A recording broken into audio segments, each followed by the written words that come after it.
ಬಳ್ಳಾರಿಯ ಕೇಂದ್ರ ಕಾರಾಗೃಹದಿಂದ ನೇರ ಪ್ರಸಾರದ ದೃಶ್ಯದಲ್ಲಿ ಗಮನಿಸ್ತಾ ಇದ್ದೀರಿ. ದರ್ಶನ್ ಭೇಟಿ ಆಗ್ಲಿಕ್ಕೆ ಪತ್ನಿ ವಿಜಯಲಕ್ಷ್ಮಿ, ಸಹೋದರ ದಿನಕರ್ ತೂಗುದೀಪ್ ಆಗಮಿಸಿದ್ದಾರೆ. 4:30ಕ್ಕೆ ಸರಿಯಾಗಿ ಸಮಯ ನಿಗದಿಯಾಗಿದೆ ಭೇಟಿಗೆ.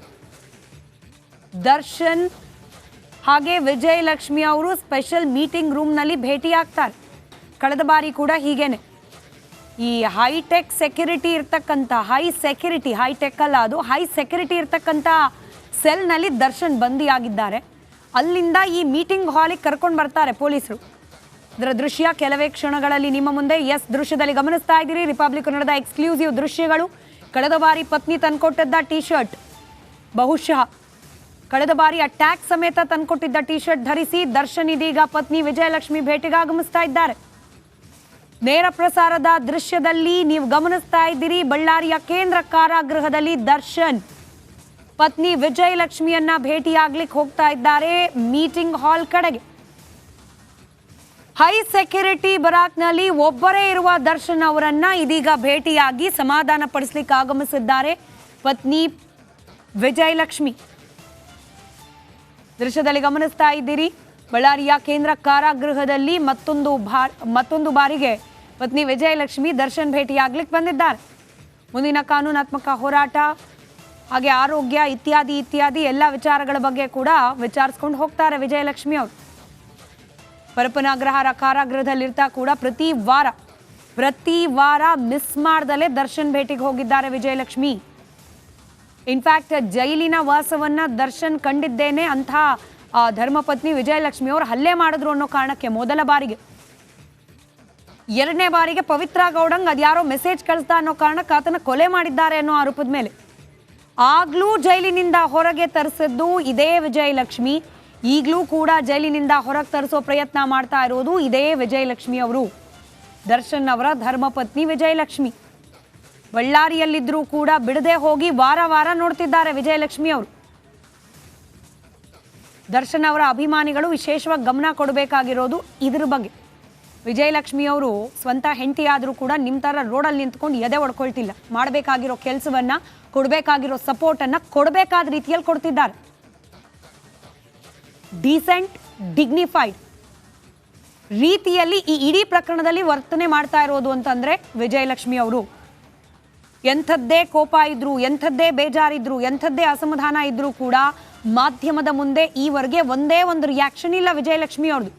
ತಪ್ಪು ಮಾಡಿದ್ದಾನೆ ಅಂತಲೂ ಇಲ್ಲ, ತಪ್ಪು ಮಾಡಿಲ್ಲ ಅಂತಲೂ ಇಲ್ಲ, ನಾನು ದರ್ಶನ್ನ ಕಾಪಾಡ್ಕೊಳ್ತೀನಿ ಅಂತಲೂ ಇಲ್ಲ, ನನಗೂ ಇದಕ್ಕೂ ಸಂಬಂಧ ಇಲ್ಲ ಅಂತಲೂ ಇಲ್ಲ. ತಾವು ಮಾಡಬೇಕಾಗಿರೋ ಕೆಲಸವನ್ನ ನಿಷ್ಠೆಯಿಂದ ಮಾಡ್ತಿದ್ದಾರೆ ವಿಜಯಲಕ್ಷ್ಮಿ. ಪ್ರತಿ ವಾರ ಅದು ಪರಪನಗ್ರಹಾರ ಕಾರಾಗೃಹದಲ್ಲಿರ್ತಾಲೂ ಅಷ್ಟೇ, ಈಗ ದೂರದ ಬಳ್ಳಾರಿಯಲ್ಲಿರ್ತಾನೂ ಅಷ್ಟೇ. 300+ ಕಿಲೋಮೀಟರ್ಸ್, ಹತ್ರ 400 ಕಿಲೋಮೀಟರ್ ಟ್ರಾವೆಲ್ ಮಾಡ್ಕೊಂಡು ಹೋಗ್ತಿದ್ದಾರೆ ಪ್ರತಿ ವಾರ. ಪ್ರಸಾದ, ಕುಂಕುಮ, ಬಟ್ಟೆ, ಬರೆ, ಡ್ರೈ ಫ್ರೂಟ್ಸ್. ಕೊಲೆ ಆರೋಪ ಹೊತ್ತು ಗರ್ಲ್ ಫ್ರೆಂಡಿಗೆ ಅದು ಯಾರೋ ಮೆಸೇಜ್ ಕಳಿಸ್ತಾ ಅಂತ ಹೇಳಿ ಕೋಪ ಮಾಡಿಕೊಂಡು ಕೊಲೆ ಮಾಡಿದ್ದಾನೆ ಅನ್ನೋ ಆರೋಪ ಹೊತ್ತಿರುವ ಗಂಡ ಜೈಲಲ್ಲಿ ಆರಾಮಾಗಿರ್ಲಿ ಅನ್ನೋ ಕಾರಣಕ್ಕೆ ಡ್ರೈ ಫ್ರೂಟ್ಸ್ ತಗೊಂಡು ಹೋಗಿ ಕೊಡ್ತಿದ್ದಾರೆ ವಿಜಯಲಕ್ಷ್ಮಿ ಅವರು. ಇವತ್ತು ಕೂಡ ತಗೊಂಡು ಹೋಗಿದ್ದಾರಂತೆ. ಲಾಸ್ಟ್ ವೀಕ್ ಕೂಡ ಬ್ರ್ಯಾಂಡೆಡ್ ಬಟ್ಟೆಗಳು. ಅದು ಯಾರೋ ವಿಲ್ಸನ್ ಗಾರ್ಡನ್ ನಾಗನ ಹತ್ರ ಯಾಕೆ ಇಸ್ಕೊಳ್ತೀಯಾ, ನಾನೇ ಮನೆಯನ್ನು ತಂದ್ಕೊಡ್ತೀನಿ ಅನ್ನೋ ರೀತಿಯಲ್ಲಿ ಇದೆ ವಿಜಯಲಕ್ಷ್ಮಿ ಅವ್ರು ಕೊಡ್ತಿರೋದು ನೋಡಿದ್ರೆ. ಅವ್ರ ಮನಸ್ಸಲ್ಲಿ ಅಂಥ ಭಾವನೆ ಇದೆಯೋ ಎಲ್ಲೋ ಗೊತ್ತಿಲ್ಲ. ನಿಷ್ಠೆಯಿಂದ ಒಳ್ಳೊಳ್ಳೆ ಬಟ್ಟೆಗಳನ್ನ ತಗೊಂಡು ಹೋಗಿ ಕೊಡ್ತಾ ಇದ್ದಾರೆ ಪತಿ ದರ್ಶನ್ ಅವರಿಗೆ. ಈ ಬಾರಿ ಕೂಡ ಒಂದು ಬ್ಯಾಗ್ ತುಂಬ ಬಟ್ಟೆಗಳನ್ನು ತಗೊಂಡು ಹೋಗಿದ್ದಾರೆ. ಆ ಬ್ಯಾಗ್ ಕಂಪ್ಲೀಟ್ ಆಗಿ ಪರಿಶೀಲನೆಗೆ ಒಳಪಡಿಸಿದ್ದಾರೆ ಪೊಲೀಸರು. ಈಗ ದರ್ಶನ್ ಹಾಗೆ ವಿಜಯಲಕ್ಷ್ಮಿ ಇಬ್ಬರು ಕೂಡ ಮೀಟಿಂಗ್ ಹಾಲ್, ಈ ಬಳ್ಳಾರಿಯ ಸೆಂಟ್ರಲ್ ಜೈಲ್ನ ಮೀಟಿಂಗ್ ಹಾಲ್ನಲ್ಲಿ ಭೇಟಿಯಾಗಿದ್ದಾರೆ. ಜೊತೆಯಲ್ಲಿ ದರ್ಶನ್ ಅವ್ರ ತಮ್ಮ ದಿನಕರ್ ಅವರು ಕೂಡ ದೂರ ಆಗಿದ್ರು. ಈ ಕೊಲೆ ಪ್ರಕರಣ ಆಚೆ ಬರೋವರೆಗೂ ದರ್ಶನ್ ಅವರ ತಾಯಿ ಹಾಗೆ ತಮ್ಮ ಇಬ್ರು ನಮ್ಗೆ ಇವ್ರ ಸವಾಸನೆ ಬೇಡ ಅಂತ ಹೇಳಿ ದೂರ ಇದ್ರು. ಇದೀಗ ಸಹೋದರ ಕೂಡ ಅಣ್ಣನನ್ನ ನೋಡ್ಲಿಕ್ಕೆ ಬಳ್ಳಾರಿವರೆಗೂ ಹೋಗಿದ್ದಾರೆ. ಮತ್ತಷ್ಟು ಡೀಟೇಲ್ಸ್ ನಮ್ಮ ಪ್ರತಿನಿಧಿ ರೇಣುಕಾರಾಧ್ಯ ನೀಡ್ತಾ ಹೋಗ್ತಾರೆ, ದೂರವಾಣಿ ಸಂಪರ್ಕದಲ್ಲಿದ್ದಾರೆ. ರೇಣುಕಾರಾಧ್ಯ, ಇವತ್ತು ಕೂಡ ಅರ್ಧ ಗಂಟೆನ ಸಮಯ ಸಿಕ್ಕಿರೋದು ಈ ಭೇಟಿಗೆ, ಮಾತುಕತೆಗೆ? ಖಂಡಿತ ಸ್ಮಿತಾ, ಈಗ 4 ಗಂಟೆಗೆ ಅಂದ್ರೆ 4:30ಕ್ಕೆ ಸರಿಯಾಗಿ ದರ್ಶನ್ ಅವರನ್ನ ಅವರ ಹೈ ಸೆಕ್ಯೂರಿಟಿ ಸೆಲ್ ನಿಂದ ಕರ್ಕೊಂಡು ಬರಲಾಗಿದೆ. ಸರಿಯಾಗಿ 4:30ಕ್ಕೆ ಅವರ ಭೇಟಿ ಆರಂಭವಾಗಿದೆ. ಅಂದ್ರೆ 5 ಗಂಟೆವರೆಗೂ ಇವರ ಭೇಟಿ ಇರುತ್ತೆ. ಅಂದ್ರೆ ಒಬ್ಬ ಕೈದಿಯನ್ನ ಅಂದ್ರೆ ವಿಚಾರಣಾಧೀನ ಕೈದಿಯನ್ನ ಅರ್ಧ ಗಂಟೆ ಮಾತ್ರ ಮಾತನಾಡಿಸೋದಕ್ಕೆ ಅಥವಾ ಭೇಟಿ ಮಾಡೋದಕ್ಕೆ ಅವಕಾಶ ಇರುತ್ತೆ. ಅದರ ಪ್ರಕಾರವೇ ಅರ್ಧ ಗಂಟೆ ಮಾತ್ರ ಇವರು ಮಾತುಕತೆ ನಡೆಸ್ತಾರೆ. 5 ಗಂಟೆಗೆ ಸರಿಯಾಗಿ ದರ್ಶನ್ ಅವರು ಮತ್ತೆ ಹೈ ಸೆಕ್ಯೂರಿಟಿ ಸೆಲ್ಗೆ ವಾಪಸ್ ಹೋಗ್ಬೇಕಾಗುತ್ತೆ. ಇಲ್ಲಿ ವಿಜಯಲಕ್ಷ್ಮಿ ಅವರು 4:15ಕ್ಕೆ ಮೊದಲು ಬಂದು ಅವರಿಗೋಸ್ಕರ ಕಾಯ್ತಾ, ಅವರ ಸಹೋದರ ಕೂಡ ದಿನಕರ್ ಅವರು ಕೂಡ ಬಂದಿದ್ದಾರೆ. ಜೊತೆಗೆ ಅವರ ಇನ್ನೊಬ್ಬ ಸಂಬಂಧಿ ಸುಶಾಂತ್ ಅವರು ಕೂಡ ಇದ್ದಾರೆ. ಅಂದ್ರೆ ಈ 3 ಜನ 4:15ಕ್ಕೆ ಬಂದು ಒಂದು ಸಂದರ್ಶಕರ ಕೊಠಡಿಯಲ್ಲಿ ಕುಳಿತಿದ್ರು. ಈಗ 4:30ಕ್ಕೆ ಸರಿಯಾಗಿ ಲಾಸ್ಟ್ ಟೈಮ್ ಯಾವ ರೀತಿಯಾಗಿ ಪ್ರೋಸೆಸ್ಗಳಾದವು ಅದೇ ರೀತಿಯಾಗಿ ಹೈ ಸೆಕ್ಯೂರಿಟಿ ಸೆಲ್ ನಿಂದ ಅವರನ್ನ ಭದ್ರತೆಯಲ್ಲಿ ದರ್ಶನ್ ಅವ್ರನ್ನ ಕರ್ಕೊಂಡು ಬಂದು ಈಗ ಮೀಟಿಂಗ್ ಹಾಲ್ ನಲ್ಲಿ ಬಿಡಲಾಗಿರ್ತಕ್ಕಂಥದ್ದು. ಅಂದ್ರೆ ಸುಮಾರು ಅರ್ಧ ಗಂಟೆ ಮಾತುಕತೆ ನಡೆಸ್ತಾರೆ. ಆ ಒಂದು ಮೀಟಿಂಗ್ ಹಾಲ್ ನಲ್ಲಿ ಸಂಪೂರ್ಣವಾಗಿ CCTV ರೆಕಾರ್ಡಿಂಗ್ ಇರುತ್ತೆ. ಯಾಕಂದ್ರೆ ಆ ಒಂದು ಭೇಟಿ ಸಂದರ್ಭದಲ್ಲಿ ಏನಾದರೂ ಕೊಡಬಹುದು ಅನ್ನುವ ನಿಟ್ಟಿನಲ್ಲಿ ಆ ರೀತಿಯಾದ ಒಂದು ಹದ್ದಿನ ಕಣ್ಣನ್ನ ಇಟ್ಟಿರ್ತಾರೆ.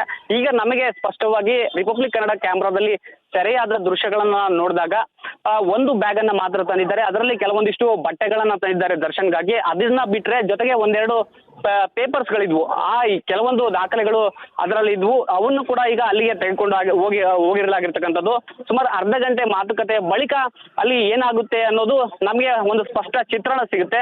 ಇದೀಗ ಮೀಟಿಂಗ್ ಆರಂಭವಾಗಿದೆ. ಅಂದ್ರೆ ಅವರು ಮಾತುಕತೆಯನ್ನ ಆರಂಭಿಸಿದರೆ ಈಗ ಒಂದೊಂದು ಕ್ಷಣವೂ ಕೂಡ ಅವರಿಗೆ ನಿಜಕ್ಕೂ ಒಂದು ಸಾಕಷ್ಟು ಮೌಲ್ಯಯುತವಾಗಿದೆ ಅಂತ ಹೇಳಿದ್ರೆ ತಪ್ಪಾಗಲಿಕ್ಕಿಲ್ಲ. ಯಾಕಂದ್ರೆ ಸಾಕಷ್ಟು ವಿಚಾರವನ್ನ ಅವರು ಚರ್ಚೆ ಮಾಡಬೇಕಾಗಿದೆ. ಸಾಕಷ್ಟು ಏನು ರೇಣುಕಾಸ್ವಾಮಿ ಕೊಲೆ ಪ್ರಕರಣದಲ್ಲಿ ಚಾರ್ಜ್ ಶೀಟ್ ಸಲ್ಲಿಕೆ ಆಗಿದೆ, ಸುದೀರ್ಘವಾದ ಚಾರ್ಜ್ ಶೀಟ್ ಸಲ್ಲಿಕೆ ಆಗಿದೆ. ಅದರಲ್ಲಿ ಇರ್ತಕ್ಕಂಥ ಎಲ್ಲ ಅಂಶಗಳನ್ನು ಅವರಿಗೆ ಹೇಳೋದಕ್ಕೆ ಆಗದೆ ಹೋದ್ರೂ ಕೂಡ ಅಲ್ಲಿ ಆಗಿರ್ತಕ್ಕಂಥ ಪ್ರಮುಖ ಅಂಶಗಳನ್ನ ಇಲ್ಲಿ ಅವರು ತಿಳಿಸಬಹುದು. ನಾಳೆ ಅವರ ಲೀಗಲ್ ಟೀಮ್ ಬರುತ್ತೆ ಅಂತ ಈಗ ನಮ್ಗೆ ಮಾಹಿತಿ ಸಿಕ್ಕಿರ್ತಕ್ಕಂಥದ್ದು. ಅಲ್ಲಿ ಆ ಸಂದರ್ಭದಲ್ಲಿ ಏನು ನಿರ್ಧಾರ ತೆಗೆದುಕೊಳ್ಬೇಕು ಅನ್ನೋದ್ರ ಬಗ್ಗೆ ಚರ್ಚೆಯನ್ನ ಈಗ ಮಾಡ್ತಾ ಇದ್ದಾರೆ ಅಂತ ಹೇಳಾಗ್ತಾ ಇರ್ತಕ್ಕಂಥದ್ದು. ಸ್ಮಿತಾ, ಧನ್ಯವಾದ ರೇಣುಕಾರಾಧ್ಯ ಮಾಹಿತಿಗಾಗಿ.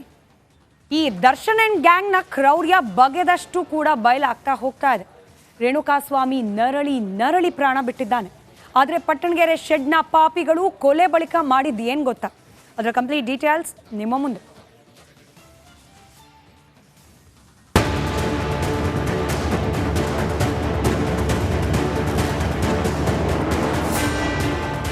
ಒಂದೊಂದು ದೃಶ್ಯವು ಘೋರ ಘನಘೋರ.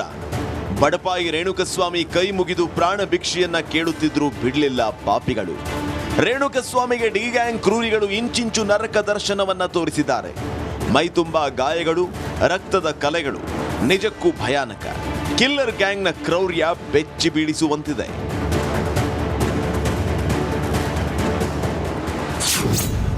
ಶೆಡ್ನಲ್ಲಿ ಹಲ್ಲೆ, ಪಬ್ನಲ್ಲಿ ಪೊರ್ಕಿ ಪಾರ್ಟಿ. ಸ್ಟೋನಿ ಬ್ರೂಕ್ ಪಾರ್ಟಿನೂ ಇಲ್ಲೇ, ಪ್ಲಾನೂ ಇಲ್ಲೇ. ಈ ಪಬ್ನಲ್ಲೇ ಡಿ ಸಫಾರಿ. ಇಲ್ಲೇ ಇದ್ದ ರೇಣುಕಸ್ವಾಮಿ ಸಾವಿನ ರುವಾರಿ. ರಕ್ಕಸರನ್ನ ಒಟ್ಟುಗೂಡಿಸೋಕೆ ಇಂಥದ್ದೊಂದು ಹೈಫೈ ಅಡ್ಡಾನ ಕ್ರಿಯೇಟ್ ಮಾಡಿದ್ದೇ ದರ್ಶನಂತೆ. ಪಟ್ಟಣಗೆರೆ ಶೆಡ್ನಲ್ಲಿ ರಾಕ್ಷಸರ ಅಟ್ಟಹಾಸ ಮಿತಿಮೀರಿತ್ತು.